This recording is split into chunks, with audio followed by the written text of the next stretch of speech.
Live from the Corn Crib, Casey Stevens with Taylor Hamler for Game 2 of the doubleheader. After the walk-off win by the Blue Caps, Luke Martin came in and laid one right up the middle to drive in the winning run, Taylor. But now the Bobcats and the GroundSloths face off. The 9-3 Bobcats sit in first place, and the Sloths are 5-6-1. Started at the very bottom earlier this season, but have climbed their way to second place. Yeah, the GroundSloths on a 3-game win streak all started with the win over the Bobcats to start things off and haven't held back since. It's a hot day to start things off. 90 degrees. It's died down. The sun's starting to set, but the wind picking up. Logan Rosenthal for the Sloths steps in. First pitch that he sees was a strike. This one laid into right field, and under it is Harris for out number 1. I mean, good piece right there by Rosenthal, but 10 to 15 more feet, and that would have been a home run to kick things off, but we'll get him next time. Almost jumped the gun there, Taylor. I did. I thought it was gone. It sounded good off the bat. 94 miles an hour. Up is Joe Clark, the left fielder today. First pitch for him is inside for ball 1. Clark rocking the pink bat with pink gloves and the brown uniforms that the Sloths wear. It's kind of hard to see brown uniforms in a dark green, but he hits this one right up the middle. A diving effort from Gura to hold it and not allow any more damage, but a single allowed for Joe Clark. Good start for the left fielder. I mean, the shortstop there in Gura making the diving effort, but even if he wasn't able, or even if he was able to gather his stance and throw that one, I think Clark would have got the single either way, but good effort by the shortstop. A runner on first, one down. Andrew Dawson, the designated hitter for the Sloths, digs in. First pitch he sees, spans on it for strike 1. And Taylor for Dawson, he's also going to be pitching today for the Sloths. Two-way player. Skies this one up. Moving over is the third baseman in Schickel in foul territory. Moving to his left and trying to track it with the wind blowing that way. He gets under it for out number 2. And on the bump for the Bobcats, Mason Tryon. 9 innings pitched, leads the team in innings pitched, 12 hits, 3 runs, 2 walks, and 9 strikeouts in those outings. In 2 games starting, he's making his third start today for the Bobcats, trying to get that 3rd win in a row. First pitch to Sobotisnik.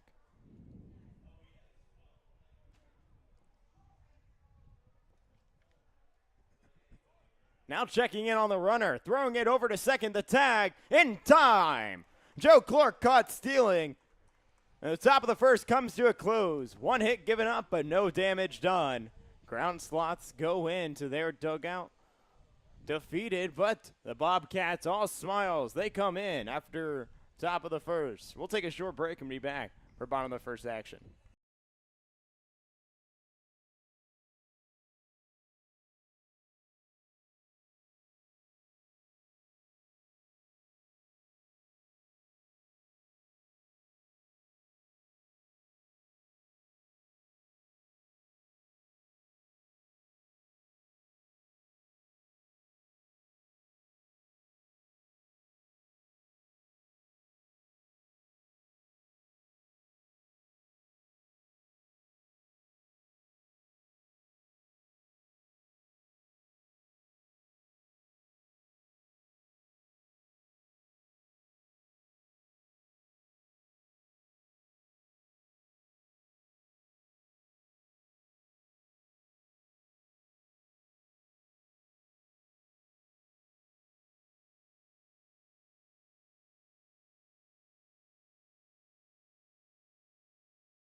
Back in normal for bottom of the first action. 1 hit with a single by Joe Clark, but no more allowed by the pitching of the Bobcats. Now, the Sloths get things underway. Their pitcher is Andrew Dawson, also the designated hitter in tonight's game. Yeah, and Dawson doesn't have a lot of stats so far this season. 1 inning pitched, 1 game played, making his first start on the hill tonight for the GroundSloths. Right-handed pitcher out of Valpo University. Taylor, a guy who's going to be doing both things tonight, hitting and pitching. Takes a bit of a strain on a guy, but he'll be effective. Leading off, Carter Harris, the right fielder for the Bobcats. Defensive alignments, Ashby, the man behind the dish, from third to first, Nieves, Heinold, Zimmerman, and Pollock. For the GroundSloths, Clark, Rosenthal, and Soisenek, and left to right. Dawson digs in, the left-hander. First pitch he sees, he fouls it away.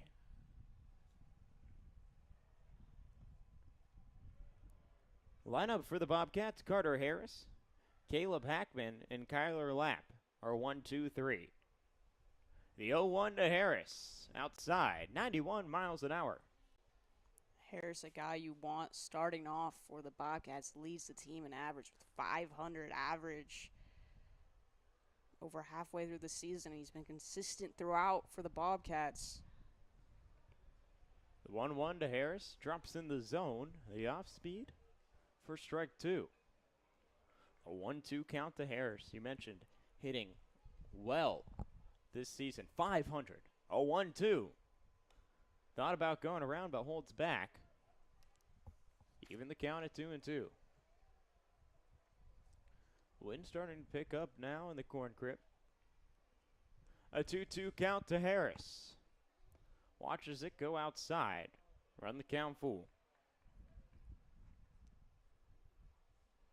Dawson, the right-handed pitcher, comes set.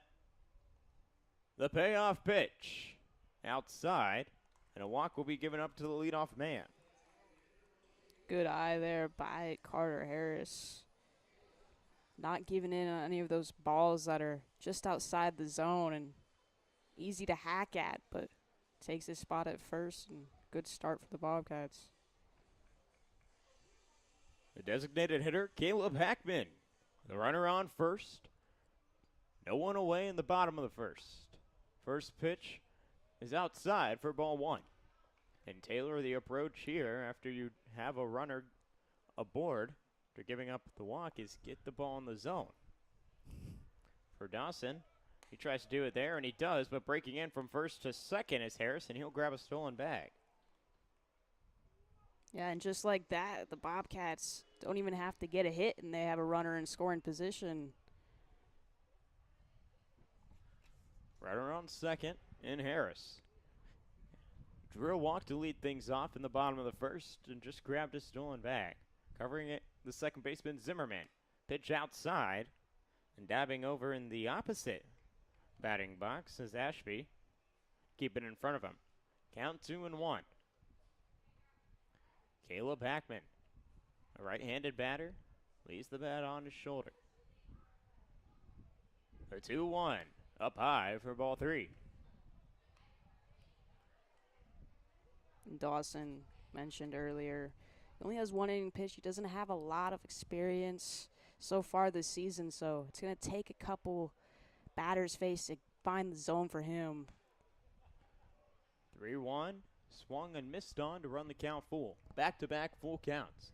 Last outcome was a walk that Carter Harris drew to lead the bottom of the first off. Caleb Hackman, the designated hitter, looks to repeat it. The payoff pitch in the zone for strike 3. The way to do it, fight back as a pitcher and get your first K. Yeah, and striked out looking for Caleb Hackman. You don't see that a lot from the guy. It's very consistent hitting the ball in play, but good way to bounce back if you're Dawson after giving up a walk and then a strikeout. Big rebound.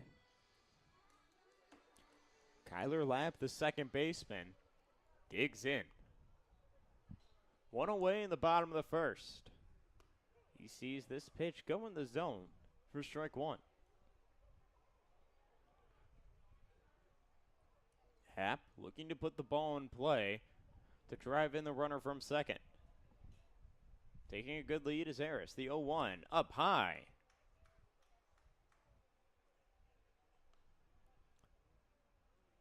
Yeah, and Lapp leads the team in RBIs and home runs for the Bobcats. 9 RBIs, 2 home runs. So a guy you want in the batter's box, the runner in scoring position. 1-1, a little low for ball 2. Runner in scoring position, like you mentioned, Taylor. Carter Harris drew a walk and stole a bag on the base paths. The 2-1 runs low. 3 balls, 1 strike, 1 away in the bottom of the first. KCL plays 2 games every time they play. Doubleheader earlier today. Found success with a thriller. Blue Caps were down 7-2, fought back and walked it off. Kyler Lapp down on the count, runs the count full. Dawson looking over at first, now delivers, skies up. This pitch, Dawson, the pitcher under it, near home plate to collect out number 2.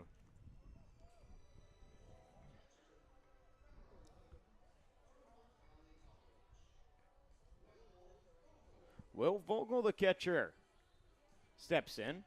A runner in scoring position in Carter Harris, but back-to-back outs.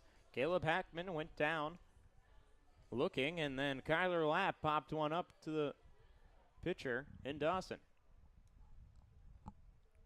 Andrew Dawson looks over at second.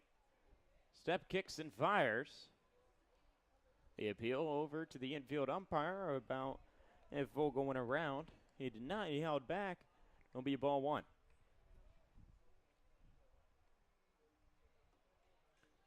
A runner in scoring position here in the bottom of the first. A 0-0 game. The 1-0 in the zone for strike 1. And Dawson finally getting into the zone here for the GroundSloths.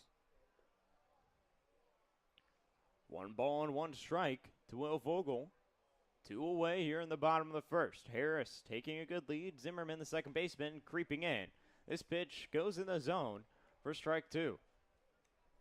Big swing and miss there by Will Vogel, a guy that's very aggressive as a hitter for the Bobcats.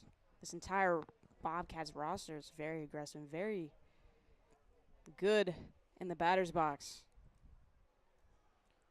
1 ball, 2 strikes. Runner taking off is Harris, and he'll dive in, grab his second stolen bag. He advances over 90 feet away from being the first score. A 2-2 count to Vogel after the last pitch went high. The 2-2 outside for ball 3. And you mentioned how Andrew Dawson has not had much experience up there on the bump for the Bobcats, the GroundSloths, but successful outing so far. He's not allowed any runs, just in the bottom of the first, but has also gotten his first strikeout. The payoff pitch in the zone for strike 3. 2 Ks for Andrew Dawson for his outing to start. 1 left on for the Bobcats. We have a tie ball game, 0-0 here in the Corn Crib. We'll take a short break and be back for top of the second action.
Back in the corn crib for top of the second action. KC Stevens alongside me, Taylor Hamler.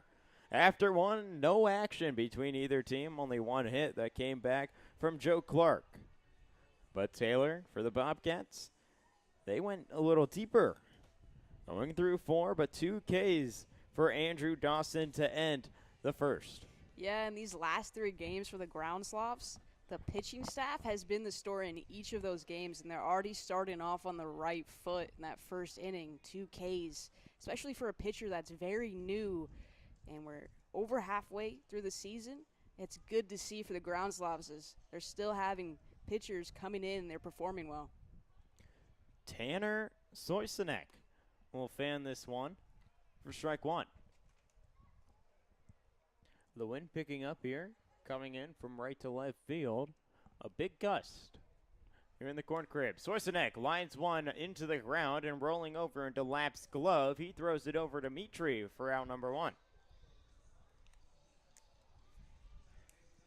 Good start here for Mason Tryon, making his 3rd start. Weak contact there by Soisenek.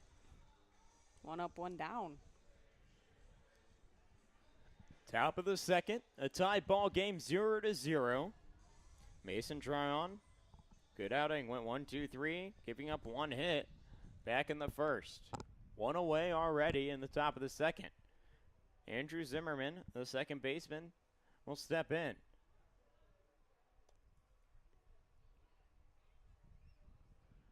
Coming set, Tryon kicks and fires and finds the zone here to deliver a strike. Zimmerman, a guy that doesn't strike out a lot, has a handful of singles, a handful of doubles. Has a handful of everything except a home run. 1-1 lined into the ground, now picked up by the shortstop, and Gura sends it over to Mitri for out number 2. And 2 easy ground outs there for the Bobcats, and now just 1 out away from ending this inning in a matter of like 4 minutes. Working quick, the Bobcats are. You mentioned how quick they were working. 4 minutes. You got a timer or stopwatch right there, and they've been continuing to keep it rolling. Frankie Pollock steps in and swings and misses on this one. Pollock, the righty, fully black bat and white gloves. Second pitch he sees, runs high for ball 1.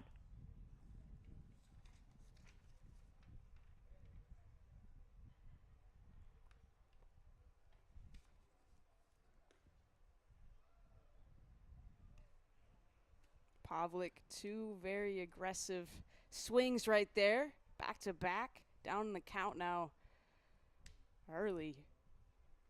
Pavlik, the 1-2, winds one right up the middle, but a shift from Lap, the second baseman, throws it over to Mitri for out number 3.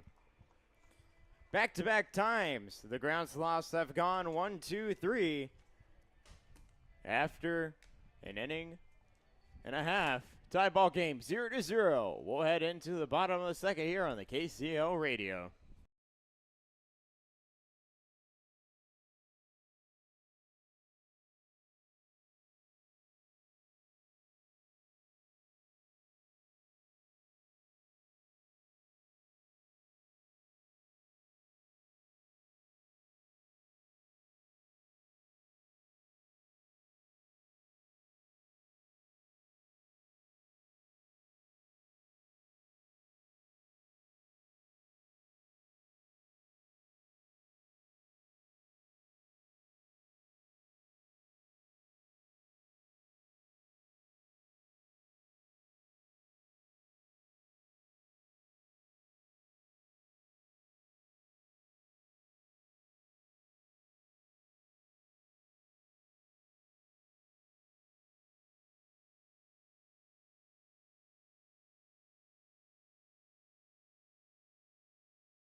Born ready. Bottom of the second action. Taylor Hamler, born ready here in the KCL. Game 2 of the doubleheader. Casey Stevens, Taylor Hamler. Leading off is Sam Mitri, the first baseman.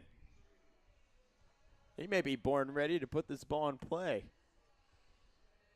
I like that. I like that. And KC, I got to say, this weather feels a little bit better than it did about an hour and a half ago, doesn't it? Yes, for one of us, we sat in here in the hot booth with no air conditioning, and the other enjoyed some time at home. Sam Mitri watches this first pitch in the zone for strike one. I got to ask, how was the air conditioning?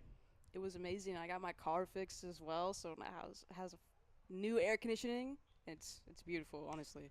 The 0-1 hit into left field. Moving in on it is Clark for out number 1. Mitri goes down.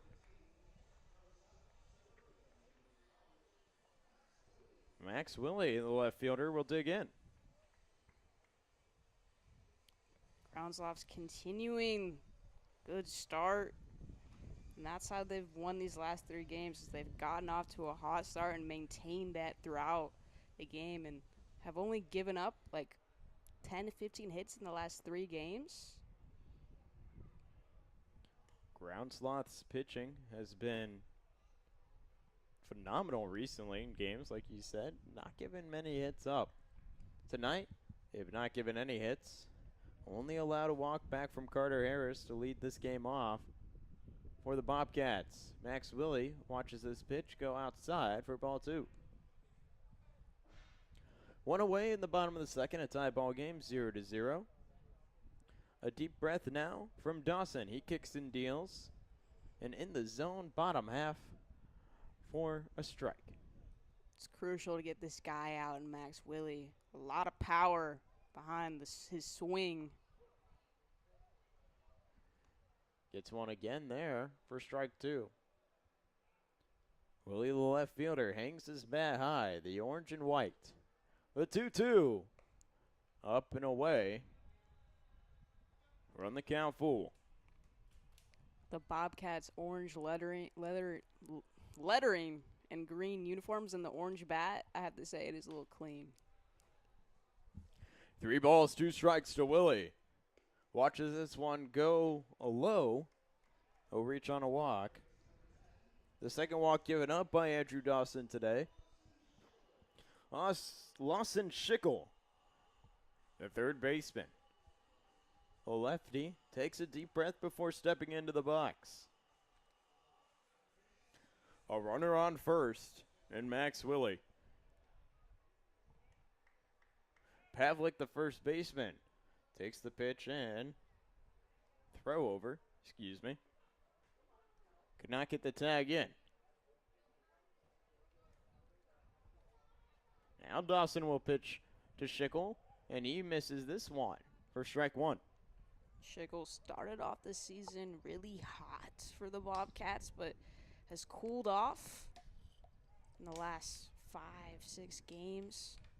Looking to get back where he left off in the first half of the season. Checking in on the runner again is Dawson. Max Willie, known as a stolen base threat, takes a lead and a jump. A pitch runs outside against Schickel.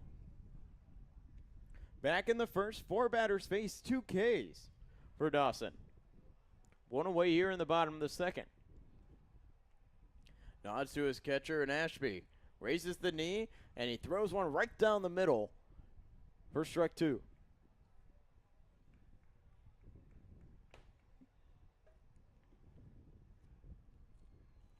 One ball, 2 strikes to Schickel. A deep breath now from Dawson. Kicks and deals, and this is skied away. Make the count 1-2 after the foul ball. A runner on first, and Max Willie. Getting set at the belt is Schickel. Pitch way outside by Dawson.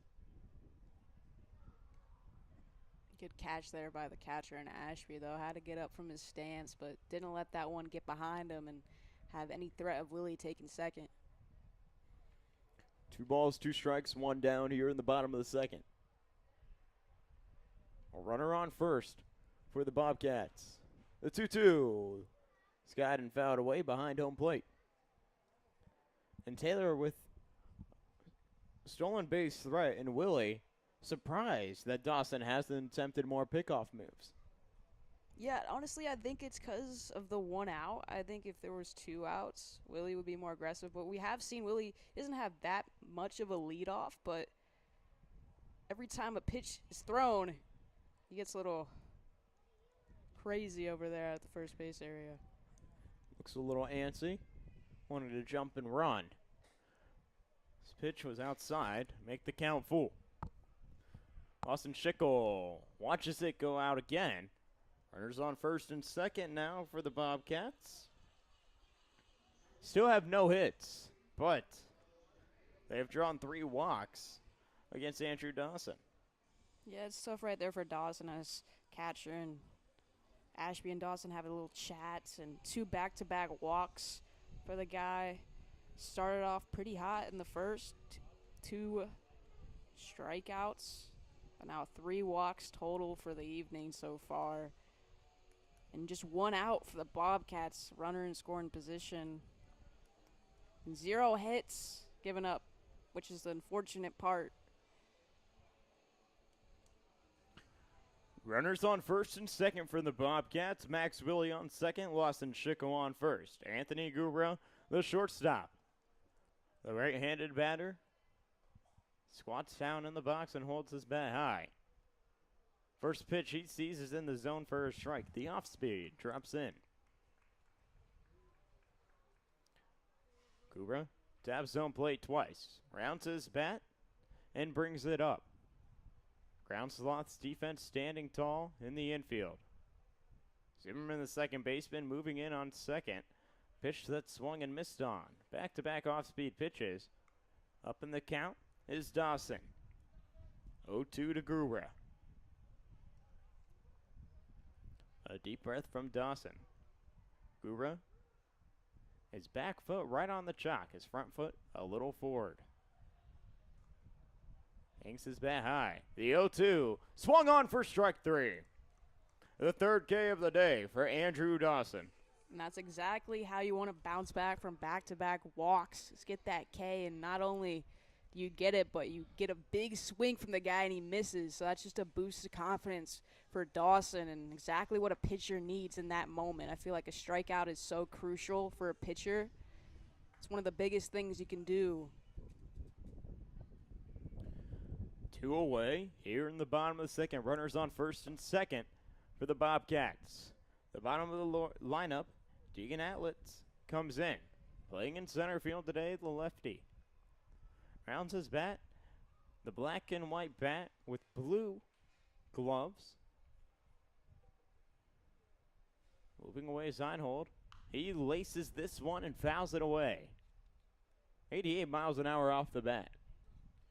Yeah, I got a good piece of that one, and it looked like it was going to stay fair just down the first base line, but if it would have stayed fair, that would have caused a lot of damage. Runners on first and second. You mentioned if that ball just had a different launch off the bat, would have stayed fair, could have gotten bases empty. A 1-1 up high for ball 2. Taylor, a good turnout here for a KCL game.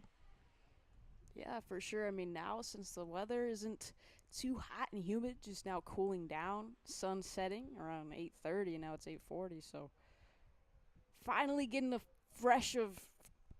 breath of fresh air when it's not humid and sticky. And I'm glad I was not calling that first game, I just have to say. I came in after playing some basketball earlier. Had to come in and set up a few things. Called the game right after. The 3-1 to Atlas is inside. Bases loaded. And the bases are loaded for the Bobcats, and they didn't have to do anything except stand in the batter's box and hold their bat and not even move. Carter Harris. He let this game off, a walk back in the first and 2 stolen bags. Bases loaded, 2 away here in the bottom of the second. No hits allowed, but 4 free passes have been given just through an inning and 2/3 of work by Dawson. Can't find the zone there, and it's inside for a ball. The 0-1 to Harris. 2 away here in the bottom of the second. A 0-0 game. The Bobcats bats have not swung and have only drawn walks, and they load the bases. The 1-0 to Harris runs low for a ball. Again, Dawson down in the count here, 2-0 to a guy who's already walked. Not something you want to see if you're trying to get that third out. End this inning without any damage done. The 1-0 in the zone, first strike. Good way to start there, Taylor. He finds the zone with the off speed. His fastball has not been the most controlled pitch that he has tonight. Yeah, a lot of those balls are up high. Ashby having to get out of his stance. The curveball runs low for a ball. 2 balls, 1 strike, 2 away here in the bottom of the second. Bases loaded situation for Carter Harris. Drew a walk back in the first and grabbed 2 stolen bases. 3 balls and 1 strike. Harris watches it go in the zone for strike 2. Runs the count full. The 6th full count that Dawson has worked himself in. GroundSloths pitcher Andrew Dawson comes set. Kicks and deals and fouls it away is Carter Harris. Pitch a little outside of the zone, and he reached for it. Still alive. A good long at-bat Carter Harris is working himself into. Yeah, he does not want to give up this inning, especially with the Bobcats bases loaded. So many opportunities to kick things off early in the game for them. The payoff pitch runs low. A run will come in, and the Bobcats get the first run of the game.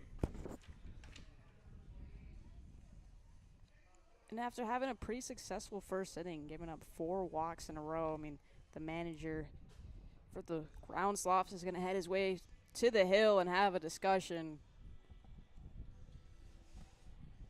Hasn't been the story. Taylor, could be it.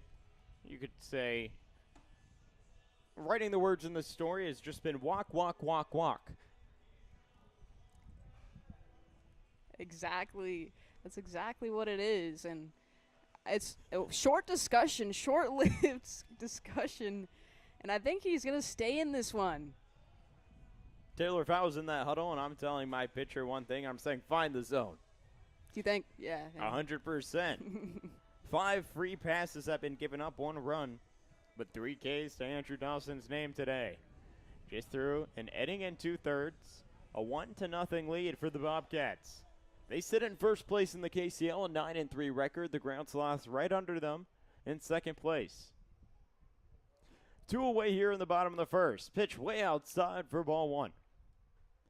See Ashby looking over to GroundSloths dugout, knowing, all right, wouldn't be surprised if the manager for the GroundSloths comes back out. 1 ball, no strikes. Pitch swung and missed on. A good pitch. Fastball, 87 miles an hour. I think if he gets a handle of that fastball as well, he'll see a lot more success. A lot of those fastballs up and outside. The 1-1 is missed on. Count 1-2. 2 away here in the bottom of the first. 88-mile-an-hour fastball. Back-to-back fastballs where you got a handle of. See if you can do it once more.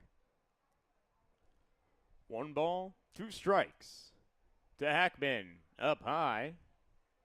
89 miles an hour, the fastest pitch that we've seen Dawson throw tonight. His pitch count is getting up there, though. Long outing. Saw 4 batters back in the first.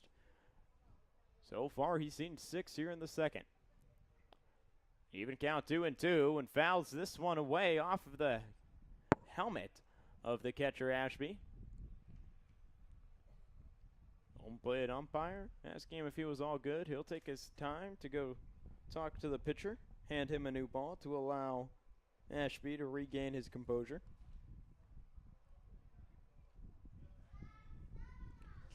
I have A 2-2 count. I have to ask you, Absolutely. Cincinnati Reds and the Brewers plays it in. We're talking about catchers. Would you be scared to catch the ball if Miz was throwing to you at 105? Absolutely. I think I'm going to need 3 extra mattresses behind me. I think a pitch would take me way off my feet. I would fly back. Mattresses. The 2-2 swung on for strike 3. No more damage done here after 2. A 1-0 lead for the Bobcats. We'll take a short break and be back for top of the third action here on KCL Radio.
Top of the third action here in the corn crib. GroundSloths get their bats going, and leading things off will be Camden Heinold. GroundSloths have gone 1-2-3 twice today. They got a single out of Joe Clark back in the first. Mason Tryon takes a deep breath, kicks and fires, puts one below the zone for ball 1. And Taylor, Tryon likes to work fast against batters, doesn't take his sweet time, gets a pitch in the zone or outside every once in a while. 1-1 inside. Notice the wind starting to pick up. We have our window open to cool us down here in the corn crib. Wind typically a main factor of how teams play. A hit into center field, calling everyone off, but now moving over to his left is Atlas, and off the glove! Rounding second is Heinold, and inside the park home run could be the option. He's being sent home. Here it comes, the throw, not in time! A Little League home run for Camden Heinold. He launched that one up to space, and I can see why Atlas got lost in the lights there. And the lights are bright here at the corn crib, and Heinold he was rounding his way to home with lightning speed for the guy. And what a way to score the first run for the GroundSloths. Took some time. They went 1-2-3 twice, and they get one there. And inside the park home run, at any means, allows them to tie this one up. Now, Cade Ashby, the catcher, will step in. He fouls one away, bounced back up, and may have hit him in the chest. It does look like it hit him. He's shaking it off. I think it hit him right in the upper left pec area. Ashby digs back in. An 0-2 count. The 0-2 lined up the middle. Now moving over his lap. He tries to throw it over, and it's in time. Wow. Yeah, what a slide by the second baseman lap there to gather it. Perfectly timed slide and then the pitch over to first in time. Perfect execution for the Bobcats right there. Adam Nieves steps in. Third baseman in tonight's game. A tie ball game, 1-1 here in the top of the third. One away. Nieves watches the first pitch drop in the zone for a strike.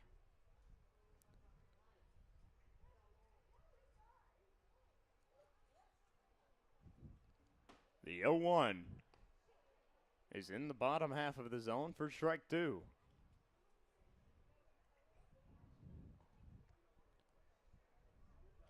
No balls, 2 strikes, 1 away. Adam Nieves stands tall, watches it go in the zone for strike 3.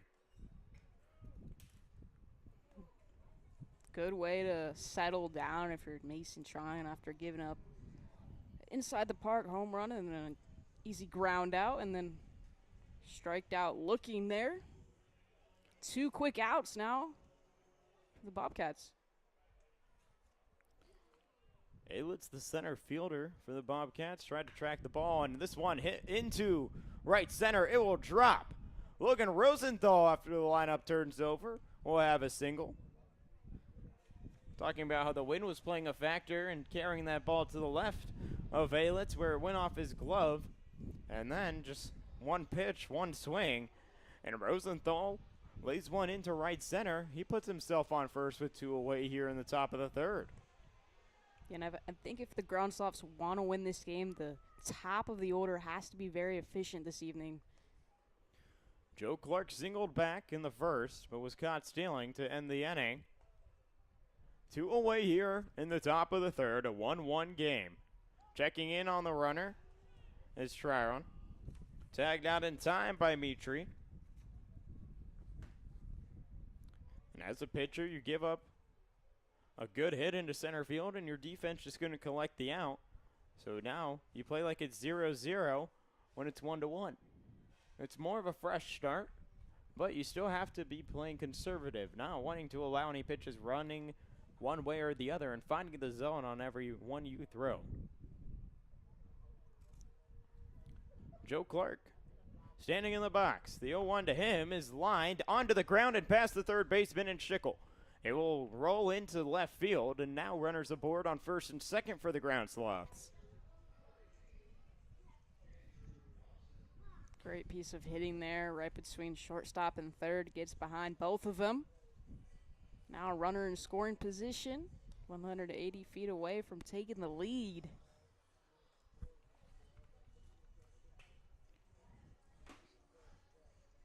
Runners on first and second, like you mentioned, and now Andrew Dawson, the designated hitter and the pitcher for the GroundSloths today, will dig in. He popped up to third base his last time around. First pitch to him is inside for a ball. Top of the third action, we've seen an inside the park home run that was off the air of Aylitz, off his glove, and the speed by Heinholt brought himself around. Back-to-back singles by the top of the lineup puts runners on first and second. And Andrew Dawson, the designated hitter, with a 1-1 count. And Andrew Dawson, as you mentioned, pitching tonight, and he's also one of 2 guys on this GroundSloths team that has a home run. So a guy that you want standing in the box with 2 runners on base for the GroundSloths. 2-0, thought about going around. The appeal to the infield umpire said he did. 2 balls, 1 strike to Dawson. Andrew Dawson enters today hitting .235. 4 hits on the season. Chance to get his 5th here, and he will, but fielder's choice now given up. The throw over to first, Dimitri in time. So the inside the park home run ties the game up 1-1. After the top of the third, we'll be back for bottom of the third action here on the KCL radio.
Bottom of the third action as we welcome you back into the corn crib. Casey Stevens with Taylor Hamler. Taylor, a new arm on the bump for the GroundSloths. After Andrew Dawson, the designated hitter's day, came to a close, they'll go into their bullpen and look for someone new to produce. The new arm will be number 29, wearing it on his back plate. Hard to find with a lot of changes going around in the KCL. New players wearing different numbers all over the place. Dewey Gibb is the right-handed pitcher on the bump for the GroundSloths, and he's one of the new additions for the team, making his first appearance in the KCL League. A lot of new additions for all these teams. He's going to showcase this one against the defending champions. Try to continue the story of the GroundSloths in the past week. And the good, successful pitching on the bump. Taylor, I've lost my pencil here, but lucky enough, I always carry a pen with me. Dewey Gibbs. First pitch is way out of control for a ball. Gibbs, like you mentioned, making his first appearance in the KCL. Takes a deep breath, then comes set in the bottom of the third, finds the zone for his first strike as a GroundSloth. Yeah, Dewey Gibb, a Southern Idaho University commit. The 1-1 right up the middle, but moving over, Zimmerman throwing over to first and taking him off the bag is Pavlik, so a runner aboard the leadoff man and Kyler Lapp. Yeah, good contact there by Kyler Lapp, and not the start you want for Gibb.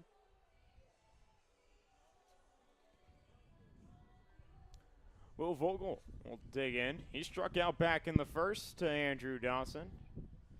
Dawson went 2 innings, allowed no hits, gave up 1 run and 1 earned, but he walked a few handful of batters with 3 Ks to his name. 5 free passes given up by Dawson. Dewey Gibbs gave up a single, the first hit of the day for the Bobcats. He takes a deep breath, now delivers. One popped up, moving back and taking his mask off is Ashby, but he watches this one sky way above, and it may roll back down and land into the stands. Still a fair amount of people here this evening on a Thursday night. Corn Crib going to be packed tomorrow on the 3rd and the 4th. Both have fireworks those days, I believe. I believe you're right, Taylor. 4th of July, the 250th celebration of the country of the United States. An 0-2 count to Will Vogel. Up high. Every time a pitch is thrown by Gibbs, he feels like he loses his hat. Yeah, I don't know if that's just like his momentum that's carrying him, or if it's the wind, because it has picked up significantly. A 1-1 game here in the bottom of the 3rd. Will Vogel fans and misses on this one. Gibbs gets his first K as a KCL member. If you're Gibbs there after giving up a single, you just need that first K, and he gets that. And I think maybe his hat might be too big. I mean, he's a new guy. He might have got the wrong size hat. I'd love a free GroundSloths hat, so I may need to get in contact with him and trade with him. I always love a good hat. You're wearing your Corn Belters hat tonight. The first pitch is fouled away by Sam Mitri, but breaking from first to third is Kyler Lapp, and he'll jog back. We mentioned if you look at the weather coming in, Taylor, throughout the week, storms. Friday, Saturday, Sunday, Monday. A bit of a break on Tuesday and Wednesday, but Thursday and Friday, man, you better have an umbrella anywhere you go. Honestly, I'd rather have that than 92, 93 degree weather. I think Bloomington Normal needs the precipitation after this long, humid, sticky, nasty week. A lot of negatives about the weather, but some positives in this game, Taylor. 3 hits for the GroundSloths compared to the 1 that the Bobcats have. They have a runner aboard on first after the Kyler Lap single to lead the bottom of the 3rd off. Gibbs loses his hat again. Mitri fouls it away. I don't think he's thrown a pitch where he hasn't lost his hat, so he's adjusting it now, but I don't know what the problem is. It happened to Yat when he made his appearance here in the corn crib. Every time he stepped and lunged forward for his pitch, his hat would fly off. The 0-2. That hat stays on, but the ball's outside. Of course, as I mentioned, that he hasn't had a pitch that his hat didn't get off. And the announcer's jinx, Taylor. It happens to all of us. 1 ball, 2 strikes to Mitri, 1 away here in the bottom of the 3rd, a 1-1 ball game. A runner on first. Gibbs fires, but it's high. The appeal over to the infield umpire says that Mitri did not go around. Count will be even, 2-2.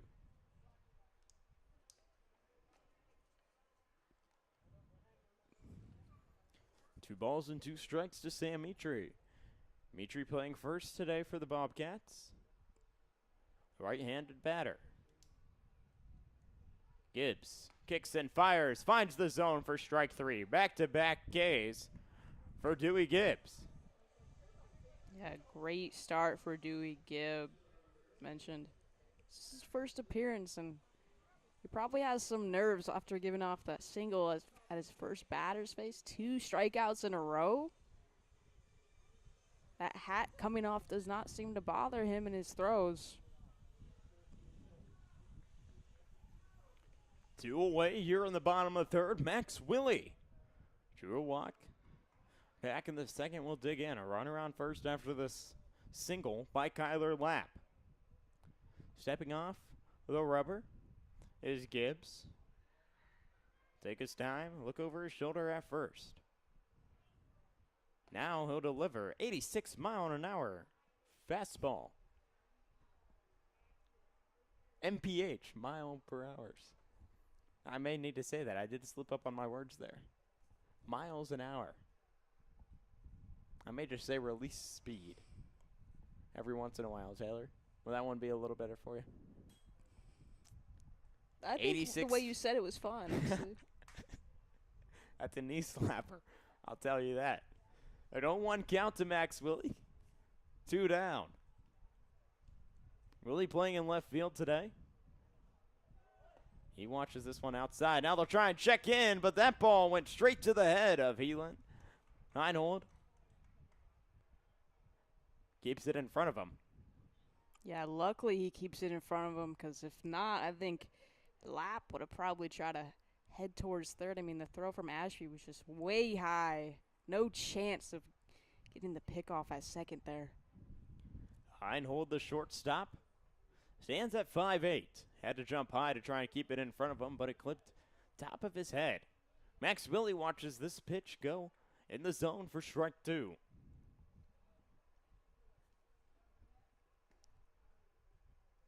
One ball, 2 strikes, 2 away. Here in the bottom of the 3rd, a 1-1 ball game. A runner on 2nd. Now that pitch runs below the zone and outside. Evens the count at 2-2. Were you busting out some dance moves? I looked over for a second. I was trying to fix my back. I have some back problems at the moment. I thought you were sitting down doing the worm. But 2-2 count. Up high for a ball. I've always wondered how, if I could learn to do the worm, that would be a fantastic party trick. No, honestly, yeah. The people that do it, I'm like, dude, I wish I knew how to do it. I feel like it's really hard. A lot of core strength I do not have. A full count to Max Willie.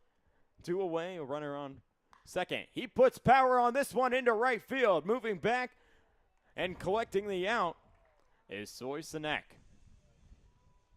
A tie ball game after 3, 1-1. You're listening to the KCL radio, and we'll be right back for top of the 4th action.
Back in the corn crib for top of the 4th action. A tie ball game 1-1 between the GroundSloths and the Bobcats. Casey Stevens with Taylor Hamler. And a new arm on the bump. Yeah, Caleb Oaks, 4 1/3 innings pitched, gave up 10 hits and 8 runs. So not the best start for the guy, but he has seen it this season. Could not get off to a good start, but Tanner Sosanek, who collected the last out to end the 3rd inning, will dig in. First pitch to him was a ball. The 1-0 off-speed curveball will clip him, and he'll reach on a hit by pitch. I mean, for Oaks there, the second pitch you throw and it hits the pitcher in Soysanek. You gotta get it together quickly here as the game's still tied. And wanting to maintain that going into the bottom of the 4th, and it's just not a good start for the guy. One aboard here in the top of the 4th. Swing and misses is Andrew Zimmerman. He grounded out back in the 2nd to the shortstop. And Gura, runner on first, no one down. An 0-1 to Zimmerman. Oaks takes a deep breath. Steps, kicks, and deals, and right up the middle. Gura looking to turn 2. 6, 4, 3, not in time. I was super close there. I thought they had it. I thought 100% they had it, but the call's safe. But at least you got the one out, but I don't know, Casey. That one looked pretty good. A close call. We don't have the best vantage point. Fireworks going off here around the corn crib. I think they got the calendar wrong. I mean, it's not the 4th. I'm a little confused, but I mean, I enjoy the sound of fireworks. I wish I could see them because we don't know if those are fireworks or not. You're right. Could just be the hot air balloons. They were making some loud noises earlier when I was here with General Manager. The 0-0 swung and missed on for strike 1 to Frankie Pavic. A runner aboard on first, one away here in the top of the 4th. A 1-1 ball game between the GroundSloths and the Bobcats. A deep breath from Oaks. Kicks and fires, and it's fouled away. Pavlik, playing at first base today, grounded out his last time up to the second baseman. Down to the count, 0-2. Wearing a red helmet with a white front, a black bat, and white gloves. Calls time and taps home plate twice. Oaks staring him down, nods to his catcher, looks over his shoulder at first. The 0-2. Oaks brings his knee up, and the pitch goes way outside for ball one. Taylor, his hat staying on. He's not a new guy though. He's the. Is he a veteran? He is a veteran. He's the ace pitcher. 1-2. They skied up. Moving back is Gura into shallow center. His hat comes off. He tries to track it and he can't. Now sliding in after rounding first and holding himself up. Sosanek. Zimmerman. And I have to say, yeah, the Bobcats are 9-3-1, but I've seen that same play happen a lot of times this season where the communication is just lacking in the outfield and in the infield. They have 4 or 5 players gathering around the popped up ball and not one can make the play. It's just something they need to figure out. They ruled it as an E6, but this ball is hit and fouled. Off the bat, fine hold, and man, the inside the park home run, his last time up. Talked about how some miscommunication and shallow center between Gura and Aelitz, but Aelitz, with the wind blowing from right to left, the ball went off of his glove and landed towards the left part and left center. And the speed of Heinhold brought him around. Skies one up. The first baseman, Mitri, charging in, and the diving effort by Vogel not in time. Fouled away. And I thought the catcher and Vogel and Mitri, the first baseman, were going to collide there. And I didn't hear one single guy be like, I got it. And that's usually what you're trained to do in baseball. I mean, I remember playing baseball when I was 10, 11 years old, and that would be a huge part. Say, I got it. That's me. But no communication, silence. Sometimes you always say, mine. Or I got it, like you said, and we haven't seen any communication. 2 errors today. The Bobcats breaking now from second to third is Zimmerman, but fouled away off the bat of Feinhold. Make the count 0-2.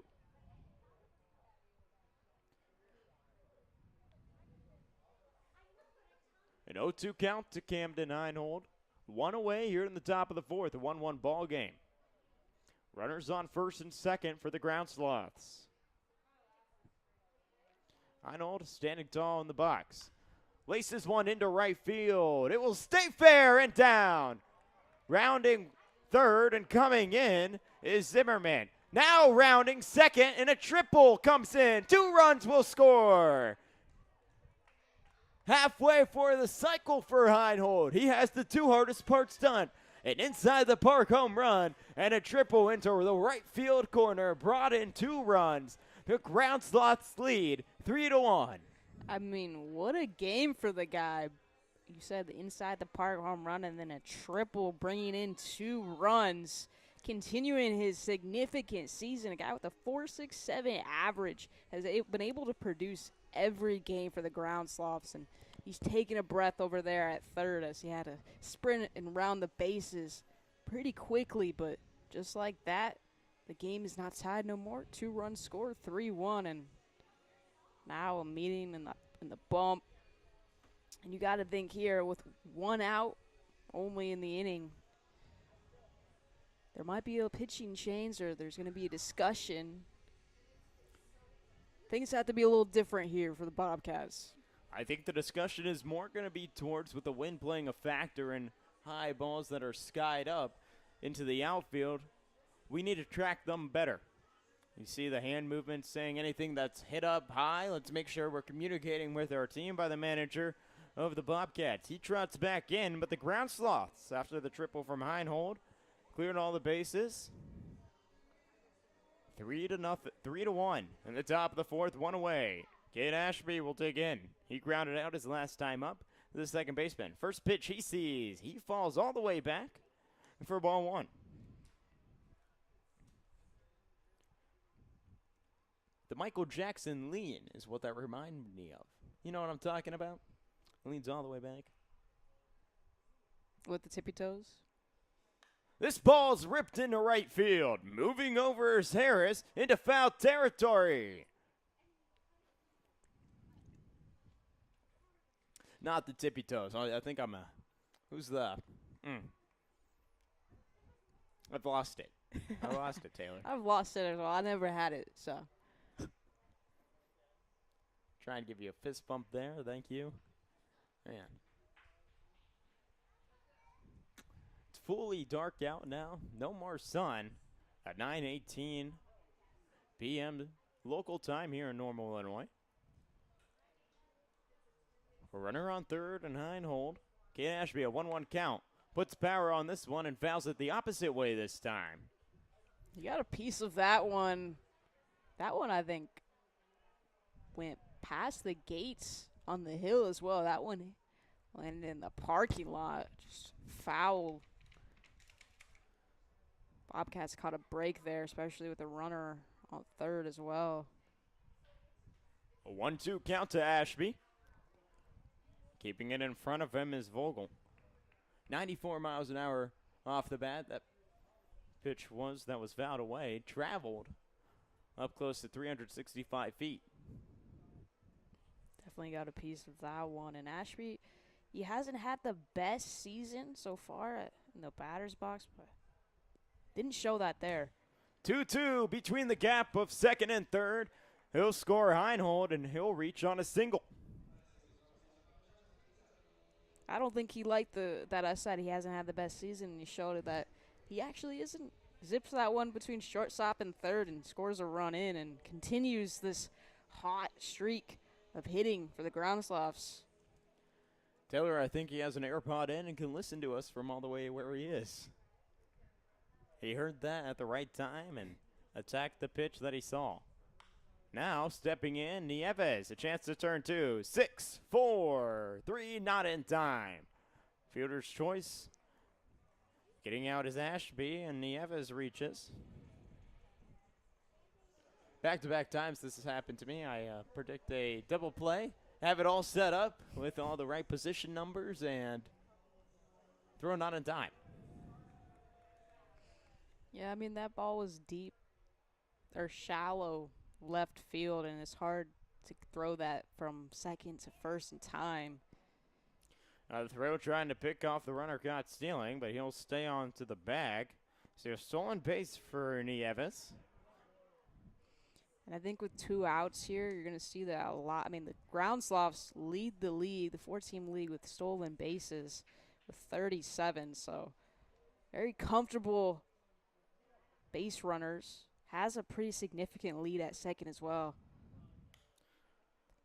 It's Logan Rosenthal. He singled back in the third and flew out into right field back in the first. A 1-1 count to Rosenthal with 2 down here in the top of the fourth. A 4-1 lead for the GroundSloths. The lefty stands in the box. The 1-1 outside for ball 2.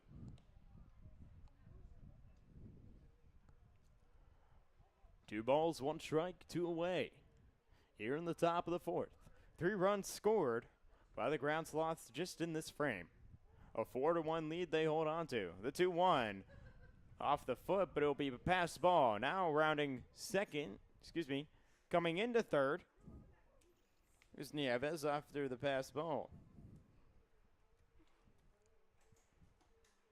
Yeah, wild pitch there by Oaks, and Nieves saw the opportunity and didn't waste it. Easy stolen base there for the guy. Big Bug just flew in to the press box, Taylor. Is that bug still alive, or did you? It's moving. You can see it. Tell you that. We need the off bug spray. If it's a wasp, I'm going to enter or leave the room. I'm not going to tell you what it is then. A full count to Rosenthal. 3 balls, 2 strikes, 2 away. The payoff pitch.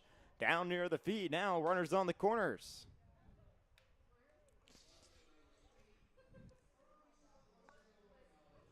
Joe Clark's day came to a close. They substitute in Gavin Bailey for him. Clark went 2 of 2, and Bailey will now be playing in left field. Bailey wearing number 20 for the Sloths, the left-handed batter. Runners on the corners. 2 away here. And now trying to break in from first to second. Throw way off and off the glove of Gura. Rounding second, diving into third. And a run will come in. Nieves comes in from third. And the pressure that Rosenthal put on, a throw from Vogel, Gura's glove not there to get the tag down, and a run diving in. That's not the first time we've seen an attempted pickoff to second where the ball just goes way high. Now this ball ripped into right field. Under it is Harris to collect out number 3. The damage has been done by the GroundSloths. 4 runs put up in the top of the 4th. A 5-1 lead they hold on to. We'll take a short break and be back for bottom of the 4th action.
Bottom half of the 4th here at the Corn Crib.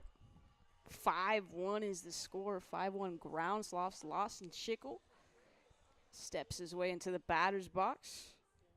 Stands tall.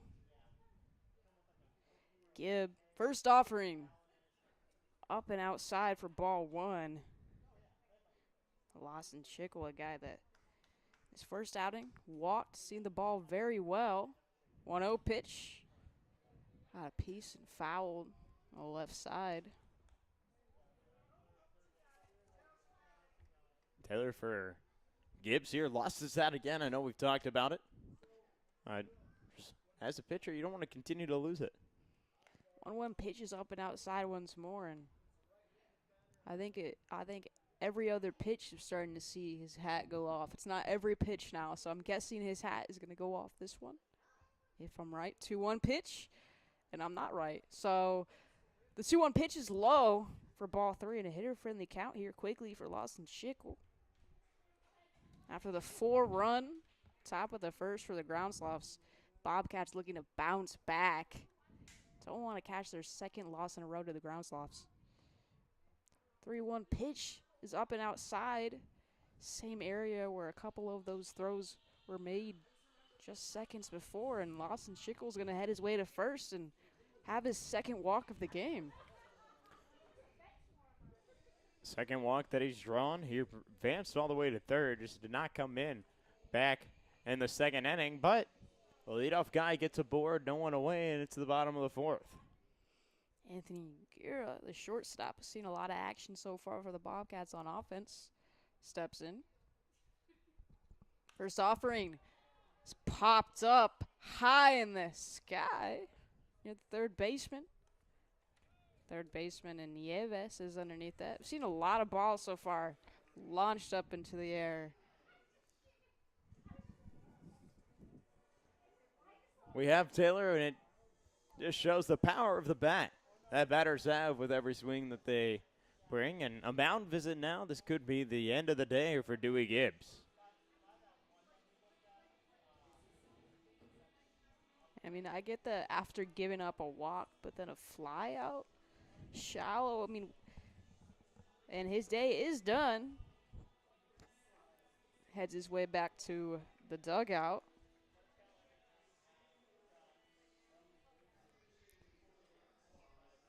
New pitcher on the bump for the GroundSloths in Gabe Sanders, number 1. Gabe Sanders, 8 innings pitched, 11 hits, 8 runs, but he's third on the team in strikeouts with 11.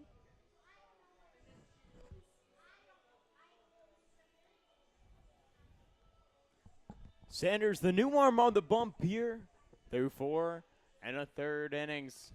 Taylor, I think we can take a short break, and we'll be right back for more information about him and play.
Welcome back here in normal.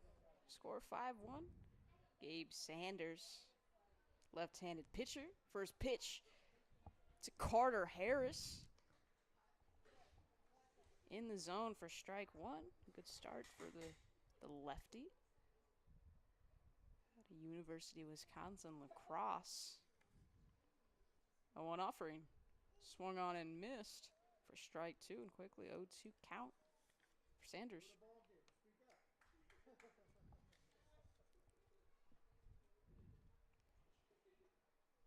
Carter Harris taps the plate, gets into his stance. So does Sanders. Glances over at first, comes home.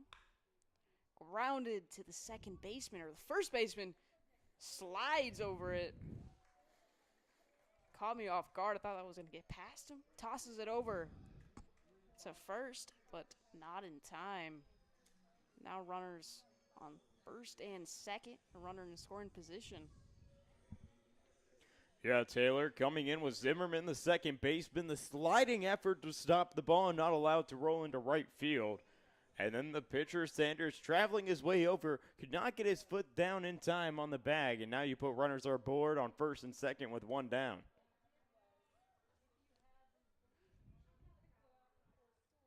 Harris, top of the order here for the Bobcats. Schickel at second. Aylitz at first. 1-0 pitch. Low and in the other batter's box for ball 2. Harris, a guy. 2 walks so far. One of these guys who's seen the ball well. Sliced down the middle. Second baseman gathers it, tosses it over to first for the second out. But runners rotate to third and second now. 2 runners in scoring position. Infield hit given up. So now you have bases loaded, Taylor. You go to Caleb Backman. Caleb Backman, a guy struck out looking twice this evening, but has shown the ability as he takes a big hack at that one and misses for strike one. But you've seen that the entire night, very aggressive, just hasn't had that success, hasn't been able to get a piece of the baseball. If he has, it's been fouled or just not in play, but you need something here for your team. 0-1 pitch is up and outside for ball one. Now count even. 1 pitch, 1 out, and 1 ball. Sanders sets his feet, launches it. 1-1 pitch, grounded to the second baseman. Zimmerman zips it over to second, tosses it over to first for the double play, and he gets it in time. The 4-6-3 double play. The GroundSloths pull it off. And the score remains 5-1. GroundSloths, top of the 5th. Coming your way, you're listening to KCL Baseball on Normal Corn Belters Network.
Top of the 5th here.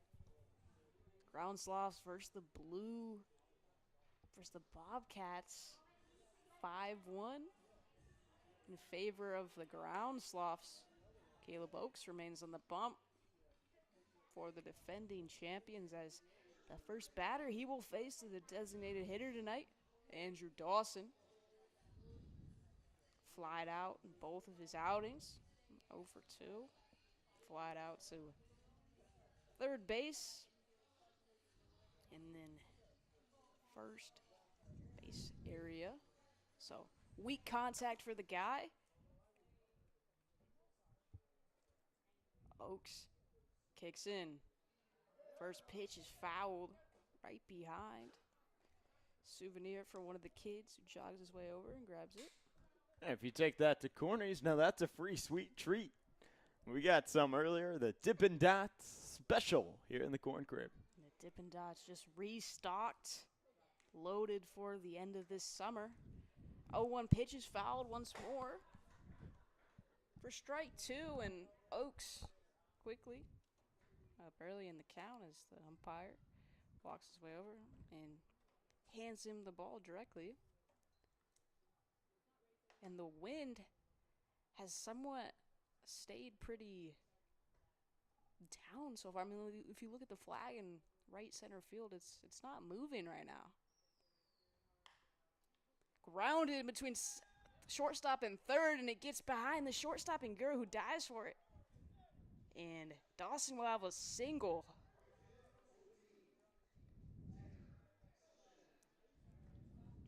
Perfect placement right there. Gura had no chance to gather that one. Yeah, Taylor, a good hit there. Rolled into left center field. And you put a runner aboard. No one down in the top of the fifth. Now stepping in is Tanner Soisenek. Nothing pitches upstairs for ball one. You mentioned Dippin' Dots, and now that's all I can think about, Taylor. It's really in my mind You recently. already had your Dippin' Dots today. I'm going to need more. I think I've sweated out 2,000 calories since I've sat in here. Oaks checks over at first, and Dawson back in time. As I mentioned earlier, the GroundSloths lead the league in stolen bases. I believe they have had 2 tonight. So 39 total for the team. The 1-0 pitch is high, and Soisenek has to get out of the way for that one. Soisenek stepping back into the batter's box. Taps the plate twice with his bat. Brings it up to his shoulders. 2-0 pitch. Hits him in the top right of his shoulder. And Soisenek, 2 hit by pitches in a row for the guy. He's attracting the baseball this evening from 2 separate pitchers, I believe, as well. Yeah, anytime you're getting back-to-back hit by pitches and you get on base, a good thing for our coach saying, all right, we can load the bases. Let's see if we can put some production behind that and put one in play. Andrew Zimmerman, second baseman tonight. First pitch to him is outside the zone for ball one. Is Zimmerman a guy in his last outing? One of the 4 GroundSloths to round the diamond and score, and singled his last outing. Oaks glances over at Dawson at first. Dawson takes over off to third, and the pitch gets behind the catcher in Vogel, and Soisenek takes it off to second as well. So now 2 runners in scoring position after a wild pitch. He gets behind the catcher, and just 0 outs here. Danger zone for the Bobcats.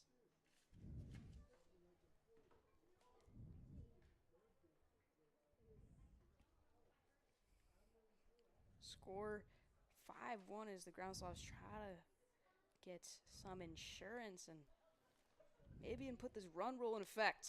2-0 pitch finds the zone for strike 1. A huge strike for Oaks.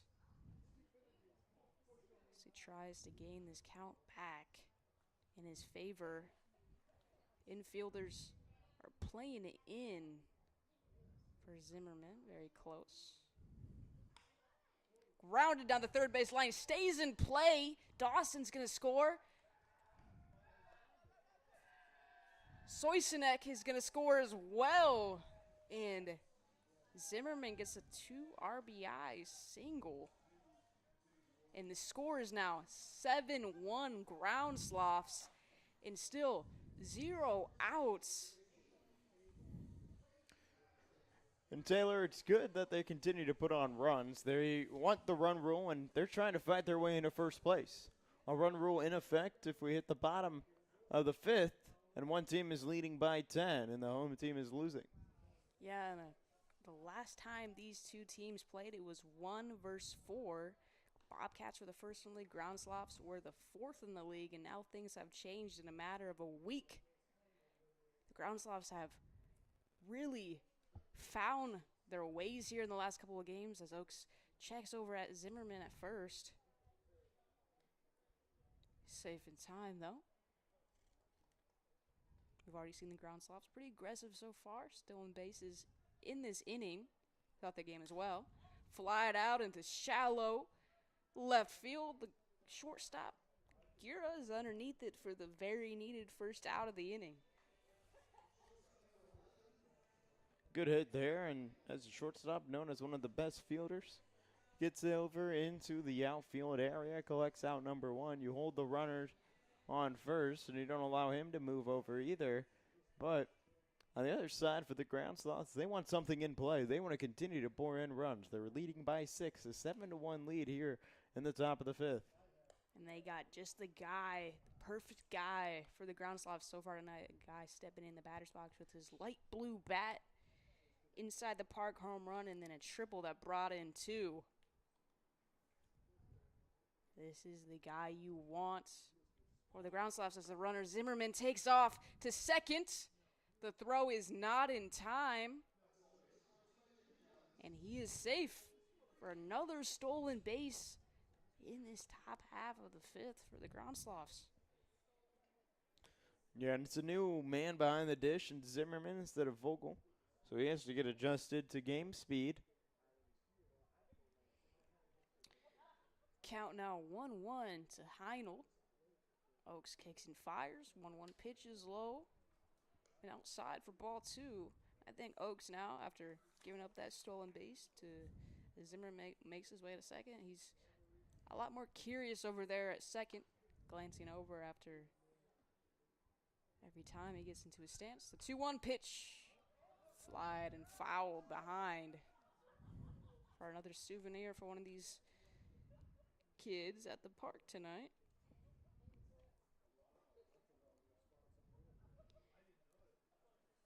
(7-1) GroundSloths lead, runner in scoring position, 1 out.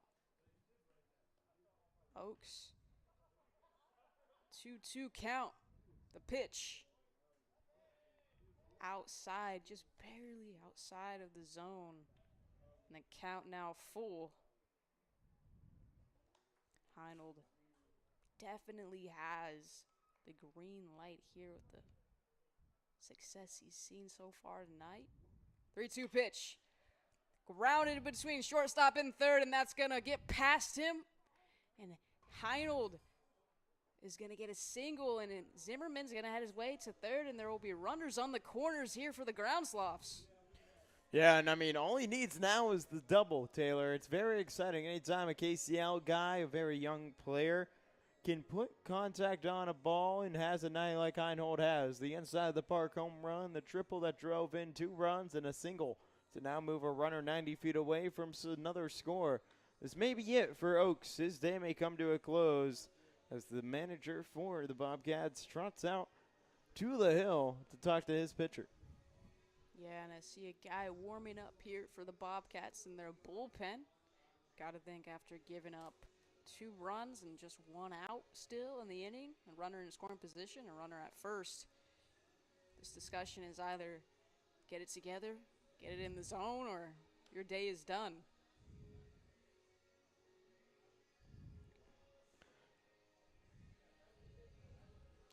Stay in. The trust that they have in the pitcher in Oaks is seen here. Oaks is going to remain on the bump for the remaining time. And Cade Ashby, the man catching the ball behind home plate tonight for the GroundSloths, steps in, gets into his stance. Oaks gets the offer and glances over at Heinold at first. Comes home. Attempts to pick off Heinold, but Heinold is safely back in time. And Taylor with only 1 away. 2 runs scored already here in the top of the 5th for the GroundSloths. No surprise if Heinold tries to Heinold break. takes off to second. And he's going to easily be able to have that in time as that pitch was up and outside, and thankfully, the catcher and Vogel was able to grab that one and not let it get behind him because the runner on third would have most definitely been taken off. We see it's 3 stolen bags from the base runners tonight, and all of them have come in the 5th inning for the GroundSloths. Trying to tally up these runs, tally up the score. 1-0 pitch is low. Gets out of the hands of Vogel, but able to gather it for ball 2, and couple pitches in a row where we've seen kind of lose control, and you got to think Oaks Needs to step it up here. 2-0 pitch. Swung on and missed for strike one.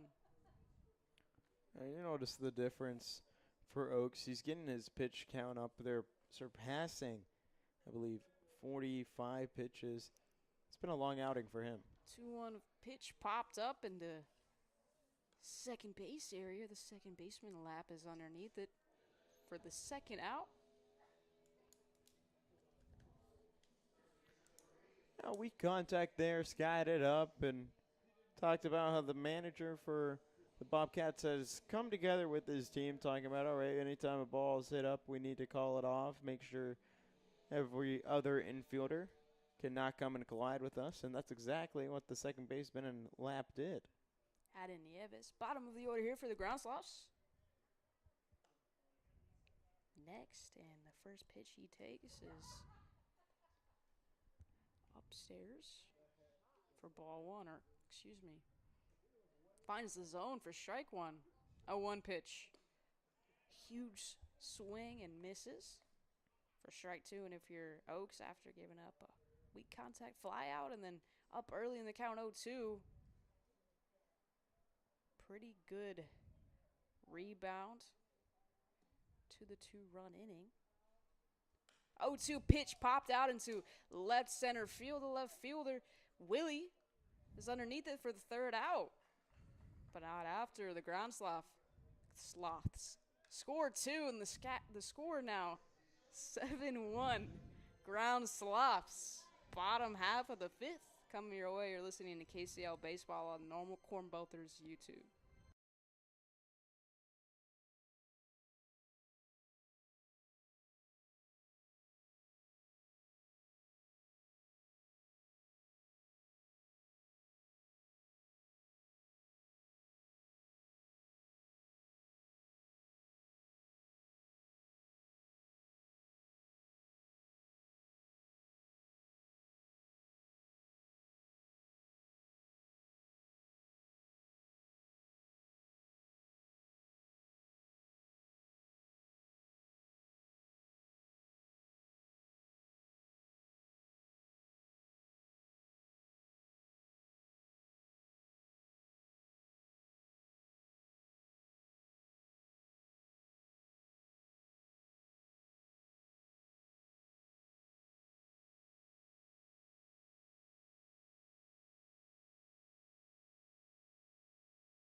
Bottom of the fifth here. 7-1 is your score. GroundSloths. Gabe Sanders remains on the hill for the Sloths, and he will take on Kyler Lapp. First pitch to him hits him. He will take his spot at first, throws his gear to the ground, and apparently now there's some confusion between the home plate umpire and the field umpires there. This discussion seems like they're conversing about something, and looks to see that he does have his spot at first.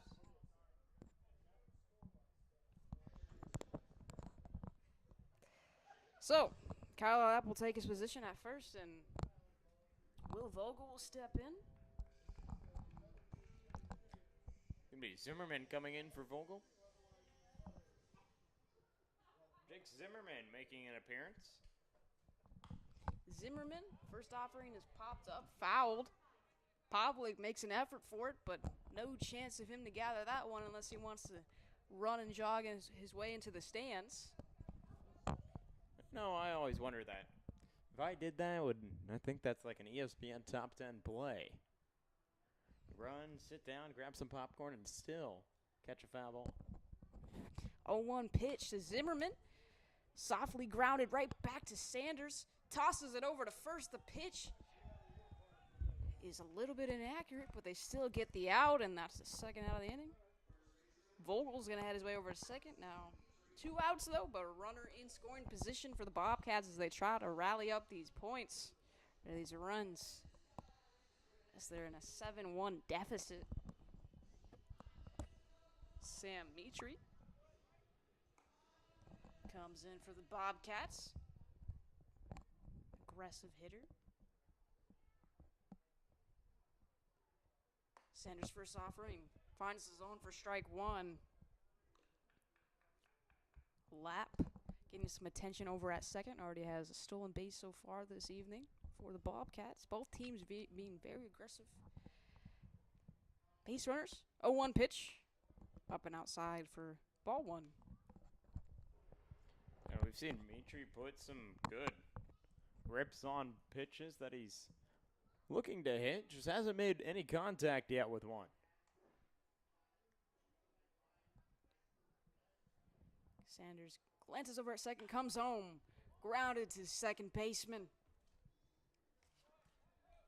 Zimmerman tosses it over to Pavlik at first for the second out of the inning. Vogel makes his way over to third. But he did his job, Taylor. He moved the runner over from second to third.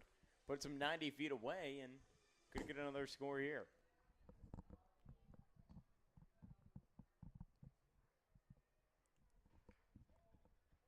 Max Willie is hit by this pitch. And just like that, runners on the corners here for the Bobcats. And both these guys in the corners, victims of the hit by pitch, and 2 guys that didn't have to do anything. Just take a baseball to the body and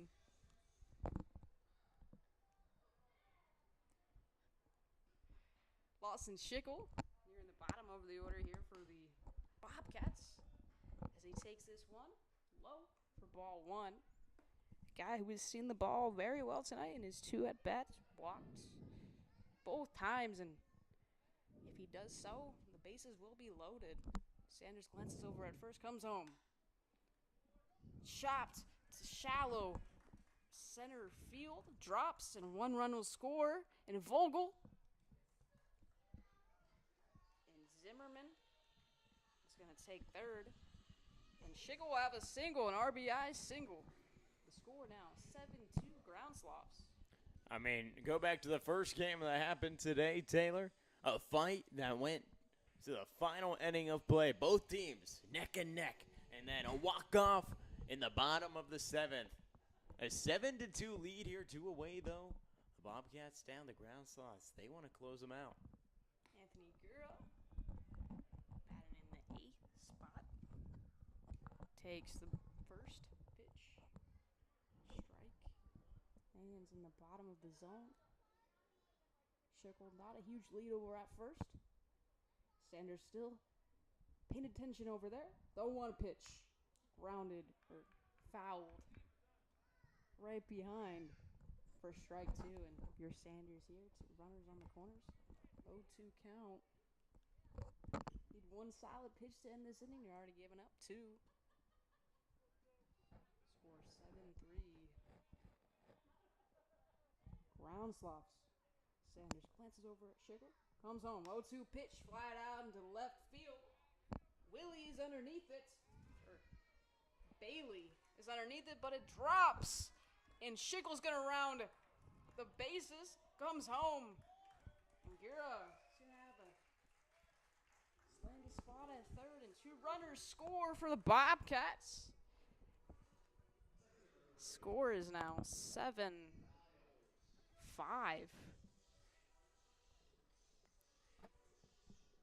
Should be 7-4. Sorry, I wasn't. No, you're good. I also got confused because the scoreboard said 7-5, and it threw me off as well. So I'm right there with you, Taylor. Bottom of the order here for the Bobcats after scoring 3. Doing damage here of 2 outs. If you're Sanders here, you were 1 pitch away from ending this inning. Wasn't capable of doing that, so I'll have to start over here with that. Aylitz, the 1-0 pitch. Low. Excuse me. Low and in the zone for strike 1.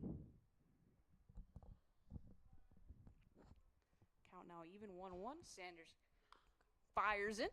Foul on the right side for strike 2. Yeah, anyway, you can get a strike is the way to do it. If it's in the zone, a long strike with a foul ball, or even those slow rollers that roll past the foul lines, anyway, that you can work your way back into the count. Sanders kicks and fires. 1-2 pitch. Up and outside for ball 2. And count now even once more.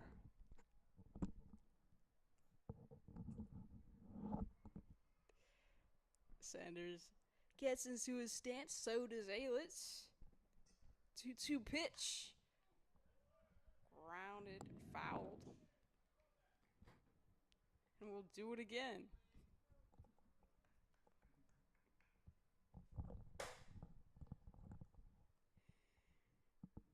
Aylitz fighting here for the Bobcats. Does not want this inning to end.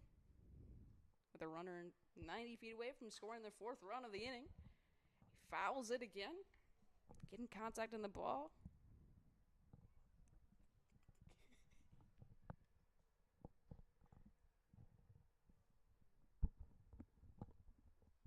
Aylitz gets into his stance once more.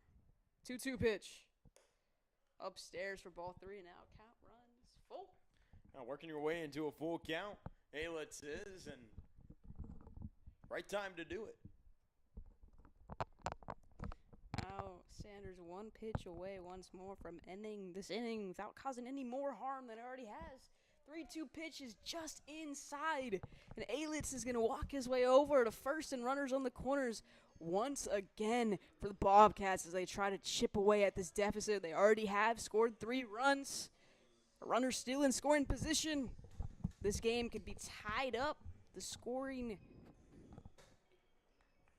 batter up next for Carter Harris.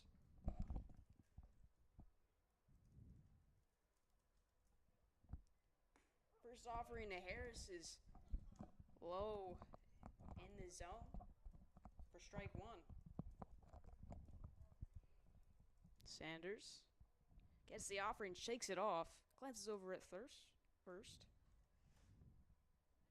0-1 pitch. Fouled behind for strike 2, and it looks like Harris has the orange in on his helmet.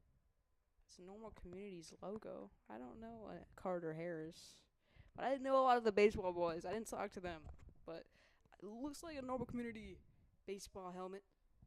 So shout out Ironman. 0-2 pitch. Low and outside for ball 1. And these Bobcats not wanting to go away.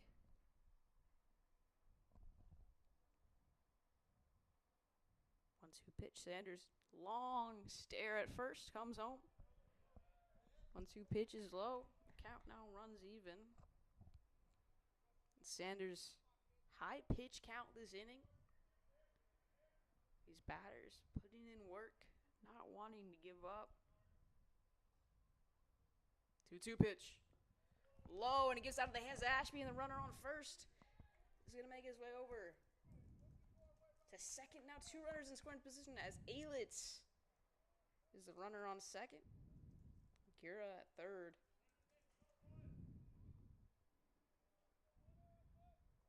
Bobcats doing damage. Count runs full though. 3-2 pitch.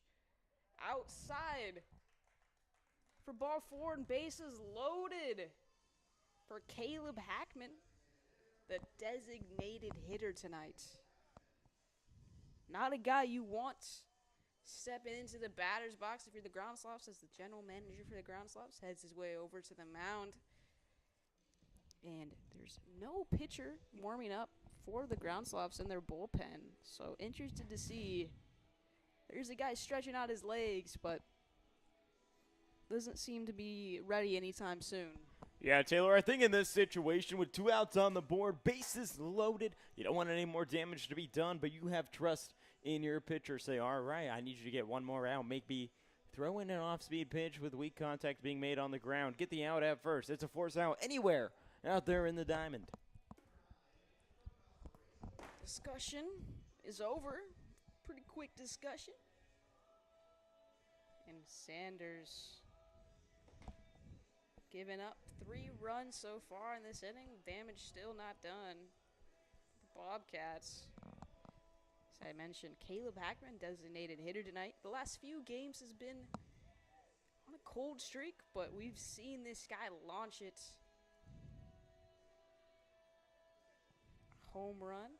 He's had a handful of home runs, doubles. He's had a handful of everything for the Bobcats. Consistent.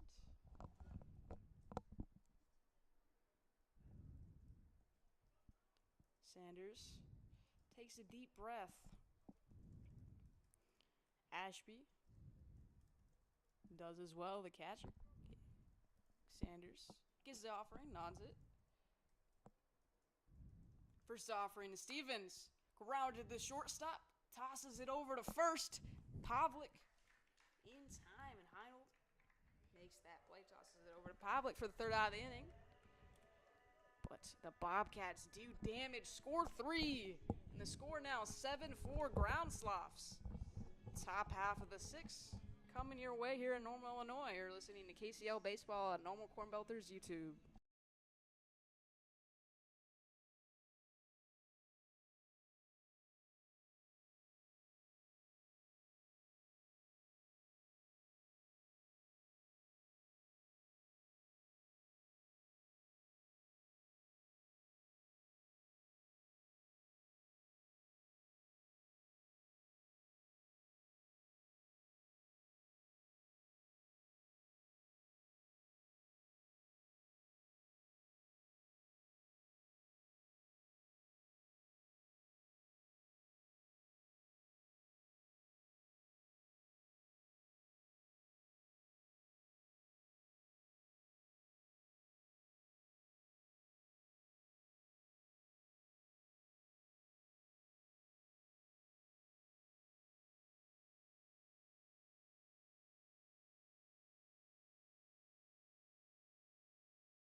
Top of the 6th here. Corn Group, KCL Baseball. Second game of a doubleheader. Score now 7-4 Bobcats. First offering to Logan Rosenthal. We're at the top of the order here for the GroundSloths. First pitch he's offered is up and outside for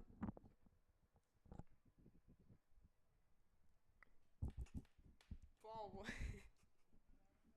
Taylor, I know a bug just flew in here, and it kind of caught us both off guard there. Man, whew. But for Rosenthal, he's making the bat fly here. Evens the count at 1-1. Singled back in the third and drew a walk in the fourth.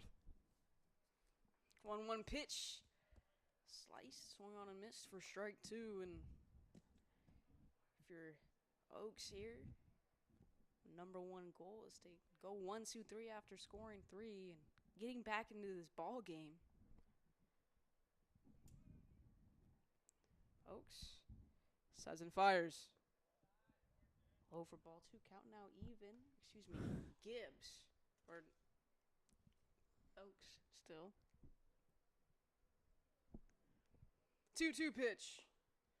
Swung on and missed for strike 3, and Rosenthal is going to head his way over back to the dugout in disappointment as the righty gets the K and first out of the inning. Gavin Bailey steps in, replacing Joe Clark this evening. First outing for him, he flied out into right field. Had good contact with the ball. Just wasn't enough. First pitch to him, low for ball 1. Yeah, Taylor, and for both teams, they want to work quick. It's been a hot day. It's been also a long game. First game going over 3 hours. This game just getting close to that mark. 1-0 pitch is Bailey takes a big hack at this one. Misses the ball, though, for strike 1 and count even 1-1.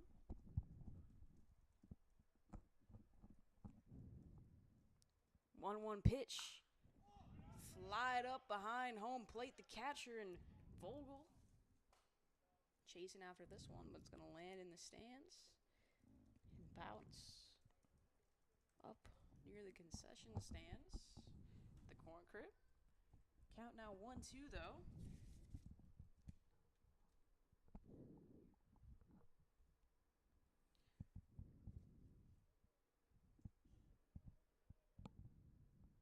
We resettle here. Gavin Bailey steps back up into the right-sided or the left-handed batter's box. Gets into his stance, puts the bat over his shoulders. The righty does as well. 1-2 pitch is upstairs for ball 2.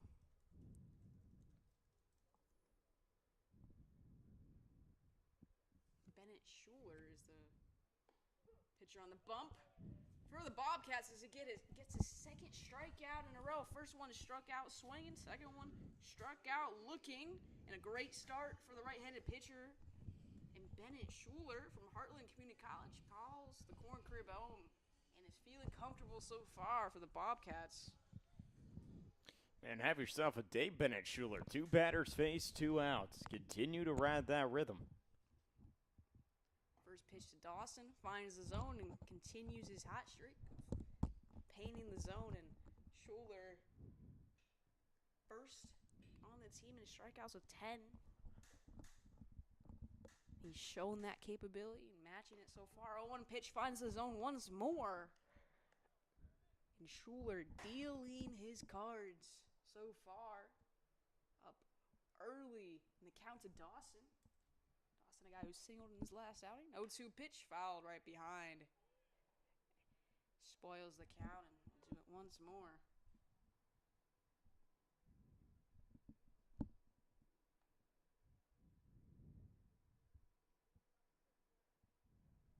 Dawson.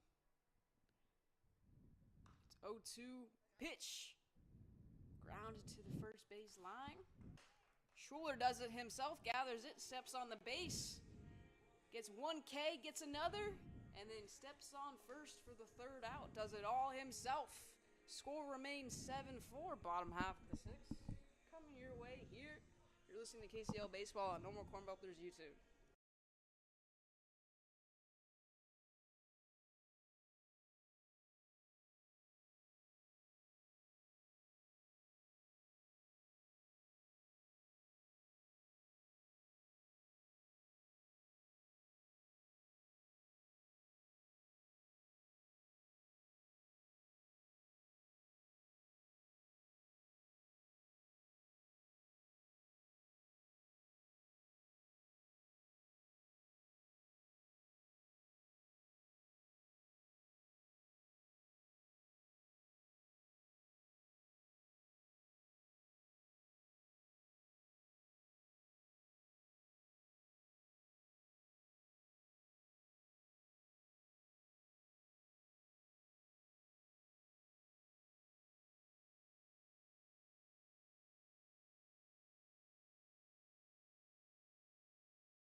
Welcome back here. Taylor Hamler alongside KC Stevens. Score 7-4. GroundSloths. Kyler Lapp steps in. First for the Bobcats. First pitch. Finds the top half of the zone for strike one. Taylor Sanders has done well attacking early in the counts to get ahead. He has done that, and he does it again. 0-2. Finds the almost the same area in the zone top half for strike two. And both these pitchers been dealing so far recently. Fly it out into right field. The right fielder, Soysinek, is underneath it for the first out. Good contact off the bat, and you could hear the pop all the way from where we were 86 miles an hour. Traveled just above 260 feet, and moving in was Soysinek to get the first out. Jake Zimmerman steps in the box next for the Bobcats, replacing Will Vogel at catcher. First pitch that's offered to him is low and inside for ball one. Second offering finds the lower corner of the zone for strike one. And Sanders so far early in this inning, bottom sixth, finding each corner of the zone. 1-1 pitch swung on and missed for strike two. Breaking ball. Finds the lower half. Catches him swinging. Zimmerman now count 1-2. Just outside the zone for ball two. Count now even once more. Sanders kicks and fires. Finds the top half of the zone for strike three. And Sanders gets the K. Two quick outs here after the fly out and then the strikeout looking. Sanders attempts to go 1-2-3 here. A good way of doing it. You mentioned the line out and then the strikeout. 2 down. And these are the crucial innings, Taylor. You only have a few outs left to play with if you're the Bobcats. They're down 3.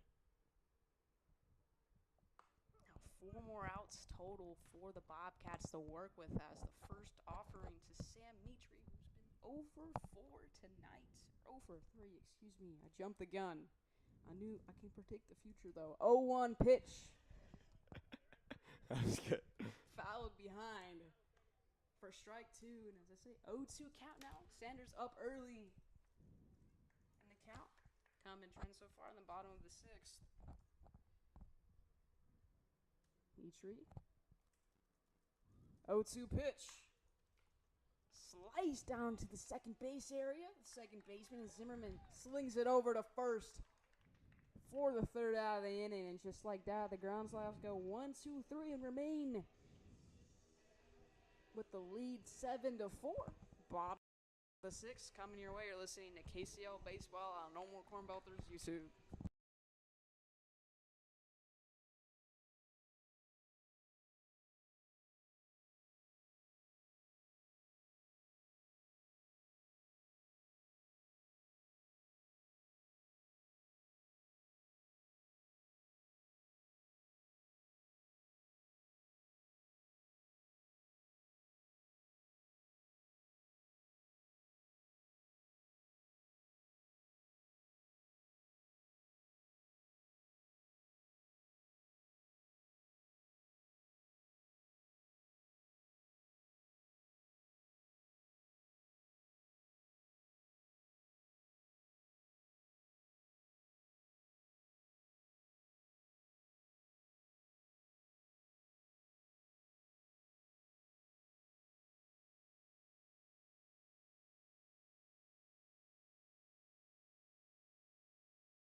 Bottom of the sixth, Tanner Soysinek stepping into the batter's box first for the GroundSloths. he faces the right-handed pitcher and Schuler, who has gotten off to a hot start. Bobcats 1-2-3 in their last inning. First offering to Soisenek. Just upstairs for ball one. Soisenek, a guy in his last two outings, both hit by pitch. Let's see if he can get hit again. 1-0 pitch swung on and missed. For strike one. For the GroundSloths here, 7-4 lead. Versus defending champions. You want to keep tallying up those runs. Pops up in a shallow left center field. He loses track of the baseball, and Soisenek is going to round second, dive in, and he's safe. And that is not the first time we've seen this out of the Bobcats, still struggling to figure out what's going on when balls are popped up. The communication is still lacking, even after the mound visit, where they got things together but did not show it there, and now a runner in scoring position, 0 outs for the GroundSloths. Yeah, and it's the wind. It's died down more than what it was earlier in the game, Taylor, but still playing a factor in those high pop-ups, and rightfully so. You allow some more runners to move into scoring position. Gabe Peters steps in for Andrew Zimmerman. His first offering to him is an attempted bunt. Pulls out of it, though, for ball one. Gabe Peters waving an all-black bat, all-black helmet. Attempted bunt once more. He gets a perfect bunt. But Sam Mitra's underneath it, tosses it over to first. But not in time as the runner in Peters with the speed to first. Now runners on the corners, sacrifice. Bunt rotates the runner on second to third, and now GroundSloths are in beautiful position to keep scoring runs.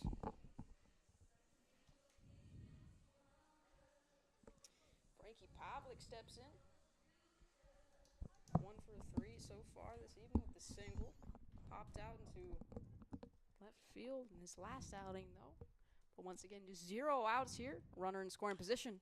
First offering to him is launched into shallow center field. The shortstop, Kira, underneath it, tosses it over to second and gets Peters out at second, but a run will score in Tanner Soisenek rounds the diamond and scores, and now the score 8-4. Pavlik will take his spot at first. They do get the 1 out, though, but it's just the first out of the inning. It's Camden Heinold, the guy who just needs a single here to complete the cycle. Or a double. He needs a double, and I'm sure he has that in the back of his mind, as I don't think any player in the KCL so far has done that. 1-0 pitch is popped up high down the left side. Count will now run even. Yeah, and Taylor, as a batter, knowing that you're going for the cycle, my assumption is if he has a ball that he could turn and to get 3 bases, he may just stop at 2. Schuler kicks and fires. 1-1 pitch is low for ball 1. If you're Schuler here, I'd be scared to pitch to this guy. Cam Heinold, 3 for 3. Big hacks at it. Success. Pitch is low. Bounces on the ground, but the catcher and Vogel is able to gather it. No chance for Pavlik to take off the second. Good handling by the catcher. 3-1 pitch, though. Hitter-friendly count for Heinold, who has shown it so far and more this afternoon as he takes that one upstairs for ball 4. And he's going to jog his way over to first. Pavlik will make his way to second. Runner in scoring position once more for the GroundSloths after they've already scored 1. And Heinold, although he didn't get the double, he still had some success. Saw the ball well and takes his spot at first. Takes one for the team. Cade Ashby. Catcher, fly it out into left field. This one's going to drop. Bounces off the wall. Pavlik is rounding the third, goes home. Heinold rounds third and goes home as well. 2 runs scored. 2 RBI. Double for the catcher and Cade Ashby, and now score 10 for GroundSloths. What a big piece of hitting there for the catcher. I mean, overall, this game was very slow to start with, Taylor. Not many hits for either teams, but now 9 just for the GroundSloths and 5 for the Bobcats. The GroundSloths, they started the season off slow, but they're picking up pace just at the right time. Adam Nieves, first offering to him, swung on and missed for strike 1.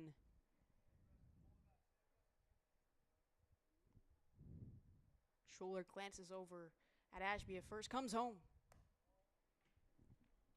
0-1 pitch. Just upstairs in the zone, though, for strike 1. Schuler. 1-1 pitch. Flied up. Fouled. Seen a lot of these balls tonight. Very high up in the air. Count now to 1-2. Ashby not a huge lead off at second. Not known to be a guy that likes to steal. 1-2 pitch swung on and missed for strike 3 and a much needed K as Adam Nieves walk his way over back to the dugout, but flipping over the order here for the GroundSloths and Logan Rosenthal. 2 outs though for the Bobcats. Rosenthal taps the plate twice with his bat. First offering to him finds the lower half of the zone for strike 1. Schuler glances over at second. As I said, Ashby not huge threat as a base runner. Popped up into left field. The left fielder, Willie, underneath it for the third out of the inning. Not after. The GroundSloths score 3, though, increase their lead from 7-4 to 10-4. Bottom of the 7th here, the last chance for the Bobcats to come away with this one. You're listening to KCL Baseball on Normal Corn Belters YouTube.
Bottom half of the 7th here, the final inning for the Bobcats.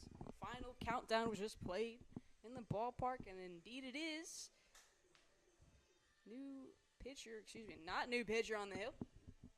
Sanders remains the pitcher who has done a significantly well job for the GroundSloths, trying to end this one here and continue their hot streak of 4. Would be 4 in a row. Second win in a row versus the Bobcats. And they started off the GroundSloths not well for the season, but have picked it up a lot since the first pitch to Max Williams upstairs for ball 1.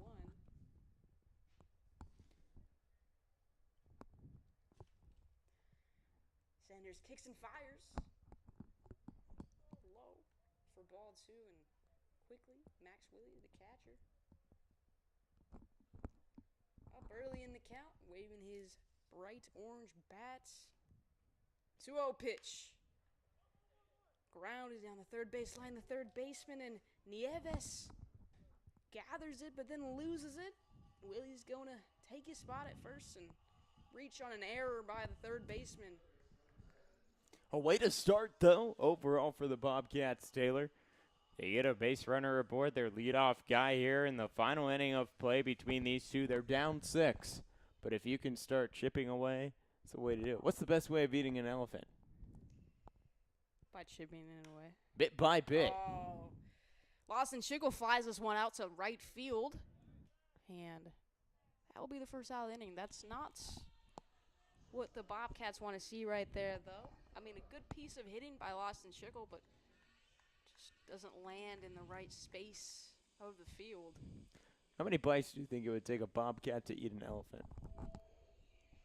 It's like, how many licks do you think it would take until you get, like... Elephants are so huge. They're like over 1,000 pounds, aren't they? Yes. I think it would take like over 500 bites, at least. No, not that much, or less. More, like thousands. More thousands. I'm saying that like I have a number in front of me when I don't, but thousands. What about a ground sloth? I don't think GroundSloths would do anything except walk weird. Like, have you seen them walk? They're so slow. You've never seen I saw a GroundSloth walk on TikTok like a couple hours before game time. I was like, I've never seen this before, but this is weird. Did you enjoy it? Yeah, honestly. It walks like, it genuinely walks slower than a snail. 1-1 pitch to Gura in the zone for strike 2, and right after the flyout, Sanders up early here. 2 outs away from ending this game. Shakes off the offer twice, but then agrees, glances over at first. Comes home. 1-2 pitch. Swung on and missed. Big swing by Anthony Gura. But no success for the shortstop this evening. Second out of the inning, and Deegan Eilitz, the bottom of the order, is going to have to extend this game for the Bobcats. Let's see if he can do it. He gets into his stance with his blue gloves. First pitch to him is blown outside the other batter's box.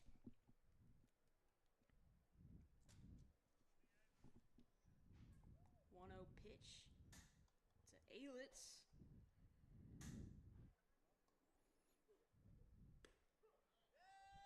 Finds the zone for strike 1, and Sanders has been dealing so far this inning, dealing the last couple of innings. Finding the zone, finding the corners of the zone, finding the halves of the zone, finding the complete zone. 1-1 pitch. As I say, he's been finding the zone. He does not find it there. Taylor, I think you've done that a few times tonight. Speak something in, and then it doesn't happen. I think I should just not talk. 2-1 pitch. Fouled behind for strike 2, and you got to think 2-2 count, 2 outs. The runner on the first is going to want to be aggressive. I think Max Willie is probably going to take off here sometime soon. I could see it. I mean, 2-2 count, 2 outs down in the bottom of the 7th. You're down 6 runs. There's not much to lose here. There is not much indeed. As Sanders, though, is just one good pitch away from ending this one. He's curious over at first. Long, hard glance. Comes home. 1-2 pitch is fouled again. Staying alive here is Eilitz. I want this game to end. Even if this game does end, though, the Bobcats still remain first. We'll drop to 9-4 if this game ends. I should probably not jump the gun because I usually do and it doesn't work. So I think you may be safe at this point. 2-2 pitch. Outside. The ball 3. Count runs full for Aylitz. Yeah, he's reached base every at-bat tonight. A walk, a single, and another walk his last time up. Full count pitch as the runner on first takes off, but it won't matter. Swung on and missed for strike 3, and that is the ball game. The GroundSloths continue their hot, fiery streak, just like the weather. 10-4 victory over the Bobcats. 4 in a row for the GroundSloths, who were at the bottom of the league about a week ago. Now remain second. And just like that, a 1-week difference can mean a lot in this league. In the GroundSloths, in these 4 victories, the pitching was a story, and it is a story once again. They have a very deep pitching staff. All of these guys can sling the ball consistently, accurately, and they only give off 5 hits this evening.